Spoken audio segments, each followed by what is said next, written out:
अस्सलामुअलैकुम गाइस, उम्मीद करता हूँ सब खैरियत से होंगे। और आज मौसम भी बहुत ही अच्छा हो रहा है। और इसके साथ मैं आपको बताऊँगा कि भाई अगर आपकी CGPA कम है तो आप कैसे एडमिशन ले सकते हैं जर्मनी में। तो यहाँ आपके सामने दो हैं कैटेगरीज, एक है प्राइवेट और एक है पब्लिक। अब इसमें सीन ऐसा है कि मैं इस वीडियो में आपको यही बताने जा रहा हूँ कि पब्लिक में एडमिशन कैसे लेना है स्लो CGPA के साथ, और प्राइवेट में कैसे लेना है। प्राइवेट बहुत आसान है।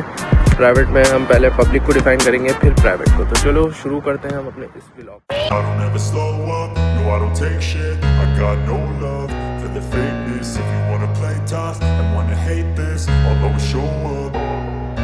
I don't ever slow up, no I don't take shit. I got no love for the fakeness. If you wanna play tough and wanna hate this, I'll always show up and make a statement. I don't ever slow up, no I don't take shit. I got no love for the fakeness. मैं कर रहा हूँ public को, यहाँ detail में आपको बताने वाला हूँ कि पब्लिक में कैसे करना है आपने अप्लाई। अब पब्लिक में करना ऐसे है कि .d पे जाना है, अपना प्रोग्राम लिखना है। हो सकता है सबको पता हो .d का, लेकिन जिसको नहीं पता उसको पता लग गया होगा। तो इसमें अपना प्रोग्राम लिखेंगे आप, और इसमें जाके वो आपको पूरी फ़िल्टर कर लेंगे आप इसको सही तरीके से विद नो ट्यूशन फी और भी वो ऑप्शंस देता है। तो वहाँ जाएंगे तो आपको पता लग जाएगा। अब आपने ये कर लिया, आपको यूनिवर्सिटी की लिस्ट दे दी उसने। अब आपने अपनी यूनिवर्सिटी निकाल ली उसमें से। फॉर एग्ज़ाम्पल भाई आपका क्राइटेरिया मैच नहीं। अब थोड़ी सी रिस्ट्रिक्शन हो गई है जर्मनी में, क्योंकि काफ़ी पब्लिक यूनिवर्सिटी की भी फीसेस आ गई हैं। बवेरिया वाली साइड पे तो आ गई हैं, मतलब पर सेमेस्टर 2000-2500 ऐसे हो गया है यूरो। अब इसमें सीन ऐसा है कि भाई अगर आपकी फॉर एग्ज़ाम्पल .d पे नहीं आती, आप नहीं मिल पा रही, तो आपके पास क्या करना है, उसके बाद आपने जाना है गूगल पे। अब गूगल पे जाके ना आपने करना ये है कि आपने छोटे छोटे स्मॉल टाउन और सिटीज़ निकाल लें, बड़े बड़े नहीं। जैसे बर्लिन हो गया, म्यूनिक हो गया, ये इन सब में जाने की अब ज़रूरत नहीं, क्योंकि भाई हमारी है CGPA लो। तो अब जाहिर सी बात है, सोच लो CGPA तो बड़े बड़े सिटीज़ बड़ी बड़ी यूनिवर्सिटी में तो नहीं हो सकता। अच्छा भाई आपने टाउन की यूनिवर्सिटीज़ निकालनी है, टाउन में की यूनिवर्सिटीज़ में अप्लाई करना स्टार्ट कर देना है। अच्छा वहाँ पर आपको ज़्यादा रिक्वायरमेंट भी नहीं होगी। अच्छा ऐसे भी कुछ यूनिवर्सिटीज़ अभी भी मौजूद हैं जो नॉन रिस्ट्रिक्टेड एडमिशन है, जिसमें आपने वो ज़्यादातर ट्राई करनी है। तो ये कर लेना है आपने सबसे पहले। ये अपनी पूरी कोशिश करनी है कि पब्लिक में हो जाए, क्योंकि यार पब्लिक में आने के बाद ना यहाँ फ़ीस नहीं देनी पड़ती। तो भाई जो आप थोड़ा बहुत कमा भी लेते हो ना, for example part time job से, तो उसमें भी गुजारा हो जाता है, ठीक है। वरना अगर प्राइवेट में फ़ीस वाली यूनिवर्सिटीज़ में आते हैं तो फुल टाइम जॉब करना पड़ती है, उसमें बड़ा टफ होता है। मतलब आपके शुरू के जो महीने होते हैं जिसमें फ़ीस भरनी होती है, तो उसमें बड़ा टफ हो जाता है। तो मेरी यही राय है कि भाई सबसे पहले आपने फुल कोशिश कर देनी है कि पब्लिक में ही अप्लाई करूं और पब्लिक में ही होए। तो भाई अब स्टूडेंट हैं जिन्होंने बहुत ट्राई किया पब्लिक यूनिवर्सिटी का, ठीक है, उनका किसी वजह से नहीं हो पाया, ठीक है। अब एक और सिनेरियो कि भाई पब्लिक यूनिवर्सिटी में कुछ होते हैं वोकेशनल प्रोग्राम, ठीक है। अब जहाँ मैं रह रहा हूँ ना मैगडीबर्ग में, तो यहाँ एक यूनिवर्सिटी ओटोफोन ग्रुप के यूनिवर्सिटी, इधर एक वोकेशनल ट्रेनिंग प्रोग्राम, ठीक है। अब उसमें होता क्या है कि आप अप्लाई करें उसमें कैसे कि आप किसी भी बैकग्राउंड हो, आपका कोई भी बैकग्राउंड है, यानी आप डॉक्टर से रिलेटेड क्यों ना हो, इंजीनियर हो, कोई भी हो। ये है आपको बता दूं कि मैनेजमेंट से रिलेटेड प्रोग्राम, ठीक है, एजुकेशनल ट्रेनिंग है एक तरीके से। अब उसमें होता क्या है कि इसमें है फ़ीस आपको 2000 यूरो भरना पड़ती है इसमें। अब फ़ीस ये नहीं होता कि भाई प्रेशर है प्राइवेट यूनिवर्सिटी की तरह कि भाई इस महीने भरनी है, लाजमी देनी है, ऐसा कोई सीन नहीं है, ठीक है।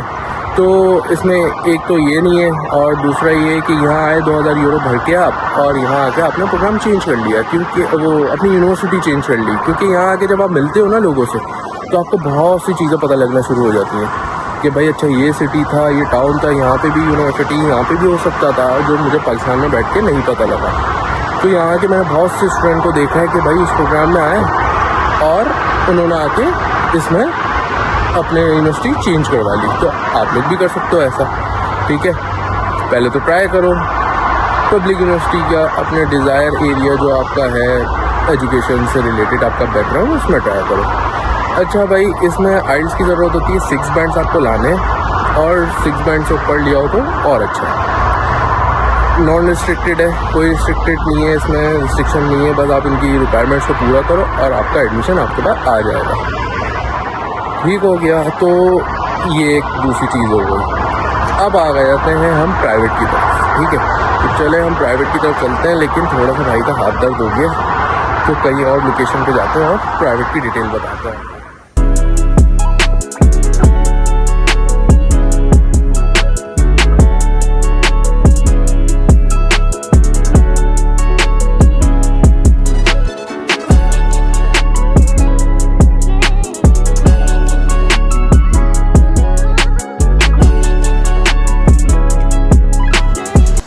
भाई अब सीन ऐसा है कि मैं बताने वाला हूँ आपको प्राइवेट का।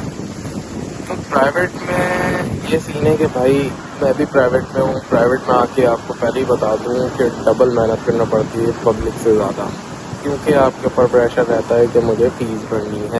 आने का आसान तरीका ये है कि डायरेक्ट आप जाएँ गूगल पे जाके प्राइवेट यूनिवर्सिटी इन जर्मनी लिखें, आपको टॉप रैंकिंग पे लिख देंगे सारी यूनिवर्सिटी जिनमें उन्होंने एडवर्टाइजमेंट की हुई होती है।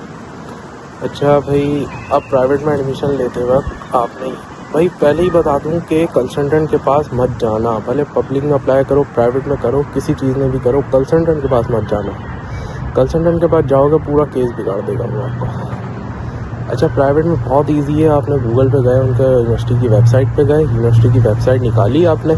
अब उसमें करना क्या है, आपने उनकी मेल पे पहले मेल करनी है उनको कि भाई मेरा ये एरिया है फील्ड का और इसमें मुझे एडमिशन चाहिए। अब एडमिशन लेने के लिए आपको करना क्या है, आपने मेल कर दी, वो आपको पूरा क्राइटेरिया बता देंगे और फ़ीस भी पूछ लेंगे। और अगर वो फ़ीस पूरी बताएं तो आप उनसे कम करवानी है आपने फ़ीस। आपको पता लग जाएगा कि 30% ऑफ देते हैं वो इंटरनेशनल स्टूडेंट को। 30% उनको देते हैं जो एक साथ भरते हैं, लेकिन फिर भी वो ऑफ दे देते हैं अगर आप कम करवाएं। फॉर एग्जाम्पल, अगर आप बता रहे 10,000 तो आप 8,000 करवाएं, वो कर देते हैं। आपको वहीं बैठे बैठे सब कराना है एडमिशन से पहले। ठीक है, फिर दूसरी चीज़ ये बता दूं कि प्राइवेट में लेते वक्त आपका कोई अगर जर्मनी में है दोस्त भाई कोई भी, आप उससे रेफरल लें, 500 यूरो और कम हो जाएंगे। अब वो रेफरल आपने एप्लीकेशन स्टार्ट करने से पहले लेना है। ठीक है, उनको मेल कर दी, आपने फ़ीस कम करा ली। अब जब आप एप्लीकेशन स्टार्ट करेंगे तो किसी का रेफरल यूज़ कर लें। अगर कोई नहीं है आपका तो मुझे बता दें, मैं आपको रेफरल दिलवा दूँगा, जिससे उसके भी 500 यूरो कम और आपके भी 500 यूरो कम।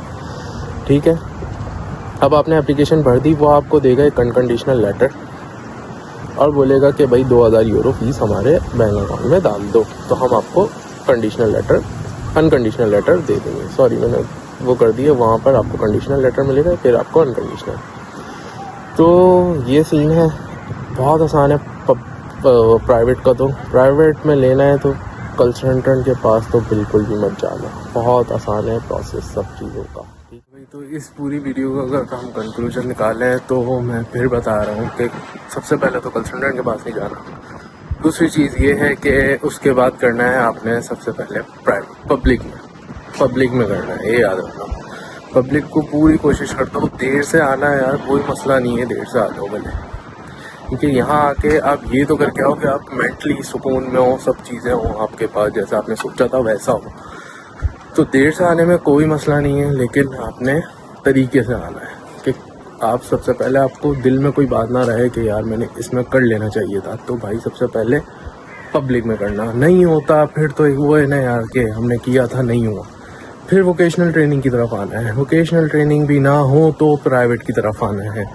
ठीक है, प्राइवेट में भी भाई ये बता दूं कि भाई मेहनत करना पड़ती है, बस ये है कि हो जाता है, ऐसा नहीं है कि नहीं होता। मैं ये नहीं बोल रहा कि प्राइवेट में आके आप फंस ही जाएंगे, फंसता तो नहीं है बंदा, लेकिन मेहनत फजूल की वो देखता है ना यार, मैं इतनी मेहनत करके कमा रहा हूँ और यूनिवर्सिटी को दे रहा हूँ।